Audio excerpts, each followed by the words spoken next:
Back in July, Snake Eyes G.I. Joe Origins was released into theaters, so today I'll be ranking all 4 G.I. Joe movies from the worst to the best.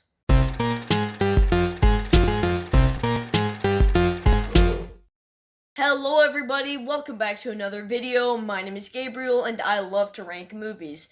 If you can relate, consider hitting that subscribe button. And please know that this list is just my opinion, but I would love to see yours down in the comment section. But with that said, let's get started. Coming in last place is Snake Eyes G.I. Joe Origins. Yeah, I did not like this movie. I thought it would be an enjoyable, bad action movie, but no, it was just a bad action movie. Sadly, my least favorite of the G.I. Joe movies. What made me like it enough to give it a 4 out of 10 was Henry Golding and the pretty decent special effects and action sequences. All of the characters were written badly, and most of this was just bland martial arts action. Snake Eyes wasn't a good character, but Henry Golding had enough charisma to make him at least a tiny bit likable. This is one of my least favorite films of 2021 so far, which is really sad. In third place, I have the original G.I. Joe, the movie. I don't have much to say about this film. I can guarantee you that if I watched this when I was little, I would have liked it, but watching it now, it just doesn't interest me at all. All of the acting is pretty bad, and the music is very cheesy and has an 80s feel.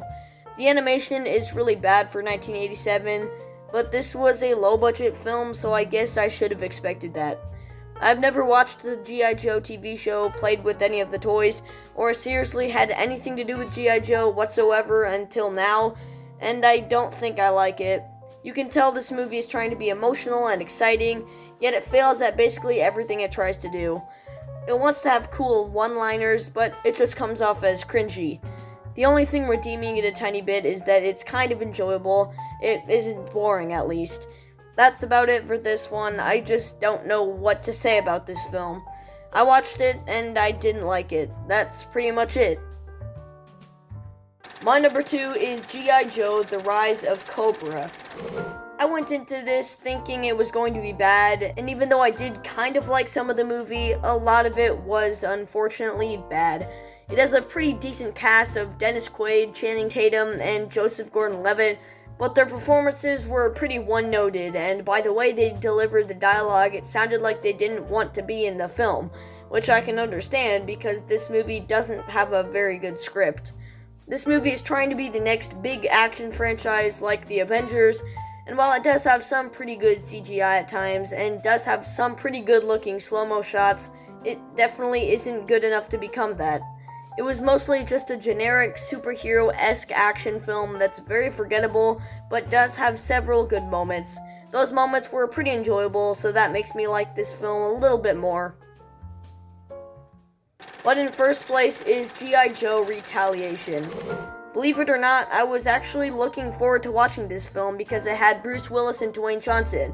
But Bruce Willis sadly wasn't in it much, and Dwayne Johnson only gave a mediocre performance. I actually think the action is better in this film, which was actually very entertaining and exciting. There was a big overuse of CGI, thankfully it looked pretty good, but the entire screen just looked so fake, and it looked like they were just humans in costumes around a CGI background. The best parts in the film were the scenes with Bruce Willis, and he was easily my favorite character. I'm 100% biased. While this movie is still bad, it was pretty entertaining and better than the other G.I. Joe movies. I still don't recommend it though.